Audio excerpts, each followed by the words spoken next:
Just for fun, let's go over this quick assignment. Even though it's a short assignment, I still want it to be meaningful for you. This is that timeline that we just went over, and this is the tutorial that goes over that timeline.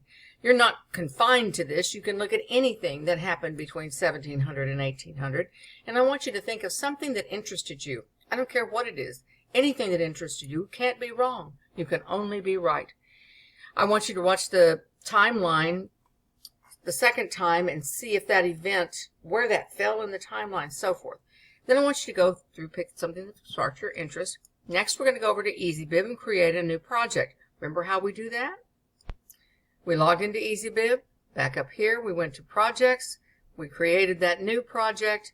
We have that open, and so everything that we do is going to fall under this particular category. You can see where I've opened up a few websites that I found interesting about this particular period that I found that I don't know.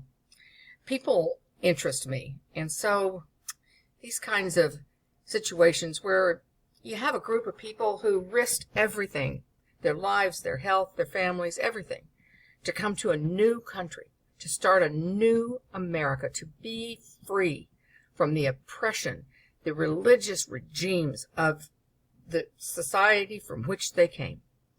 And they wanted to be free. And what did they do? What did they do? Well, they preached a particular religious set of beliefs that started with everybody is born wicked and evil, and it is only through God that one is purified. So that means that we are not created in God's image, as the Bible says. It means that we are not to be born and have fun in this world and enjoy life and enjoy having an active God in our lives. Just the opposite. So they came to a new land and immediately boxed themselves in, it seems to me. So I'm going to read a little bit on this, and I'm going to just be interested, and then I'm going to come back over to the assignment page. And I've obviously filled out my EasyBib thing, and I've gotten that started, and whatever it is, and I open a Word doc, remember that word count. I center a title, and then I put an image under it of whatever I'm thinking that best explains this feature of 1700 to 1800 that I found interesting. In my own words, in one paragraph, double-spaced, all about the wonderful things you learned. Now, if you want to wax poetic, you certainly can. But remember, if you use any actual quotes from the articles that you read, and that's fine, just remember to cite them. And you never use the entire URL. You never use a hyperlink. It's always just this kind of a simple citation. Now, the second paragraph is what might confuse people just a little bit, and I want you to tell me how you feel about that topic. I feel claustrophobic when I read about the Calvinist traditions. You know, we have freedom of religion in this country, and I absolutely stand behind it. But when I read this particular belief system, I feel very boxed in by God, like there's no room to just throw up my head and laugh. There's no room to have fun and experience just joy for no reason other than the sun is up today. And it makes me feel very claustrophobic. So now, that's kind of interesting. I feel claustrophobic. Why do I feel claustrophobic, I wonder? So then I think about,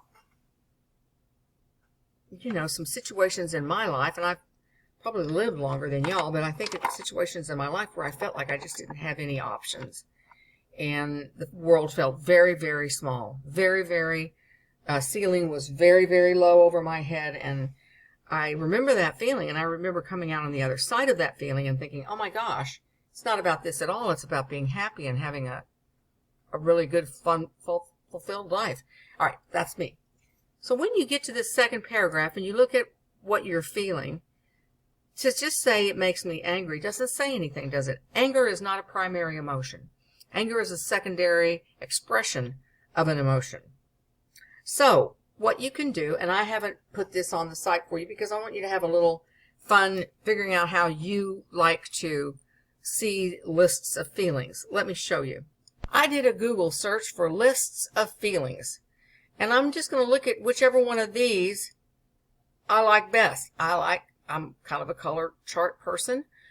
Some of you are not. Some of you like highlighted things. Some of you like pretty pieces of paper. Whatever it is that you like, open that and decide what feelings you associate with whatever topic you've chosen to work about. Yes, it's going to require just a little bit of introspection, looking to your own self, and some people really like this one, this wheel thing. Okay, so pick out what you like and then come up with the actual primary feelings that you feel when you study this particular section. Maybe you feel free, I don't know, whatever it is. And then write that second paragraph. Again, you won't need any quotes in this paragraph because this paragraph is your own feelings. You are an expert on your own feelings. You don't have to have anybody back you up on how you feel. If you feel joyful, you're an expert. If you feel sad, you're an expert on that. Nobody can tell you how you need to feel. And you think, okay, what in the world does an exercise like this have to do with an English major? I'm going to answer that question. Here's the thing. Once you get into graduate school settings or you get into your upper division undergraduate courses in English, you're going to specialize in something. And we all do. We just find ourselves gravitated over to one particular area that just speaks to us. So when I was in graduate school, at first I was going to be a Shakespeare scholar. And my reasons for that were that Shakespeare, I really love the Shakespeare formula for comedies, for tragedies, for histories. I love the wordsmith. What a wordsmith. I love all the heady kind of scholastic, academic properties of Shakespeare. And then I thought, yeah, but as much as I love studying it, it's going to be my real passion going forward. Then I loved the decadent poets and the romantic poets. Love them. Love, love, love, love, love them. They just inspire such fun feelings in me. I love the Cavalier poets. I love the decadent poets. I love the romantics. I just really liked those. And so that was a maybe. But then I realized that 18th century English literature was where I really fit in. And I know, look at me, I don't look like an 18th century English literature person, but it is who I am. So these exercises that I'm having you do today are simply a way of getting you in touch with how you feel about the information you're learning from other writers besides you and other people who, created documents. It's the beauty of being an English major. We get to play with all this stuff. We get to be so literate and so wonderful. So, write that second paragraph, explain how you feel, and then you wonder why you feel that way. All right? Then proofread those two paragraphs. Get your word count. Around 200, 300 words should be enough. Less than that won't answer the questions. More than that is fine. Save the Word document as a PDF and submit. And enjoy this. I love doing things like this. And so I hope that you will too, and I hope you will see the value as you move forward from this course into your wonderful, gorgeous career as a viable part of the academic community. That concludes this tutorial. Bye, y'all.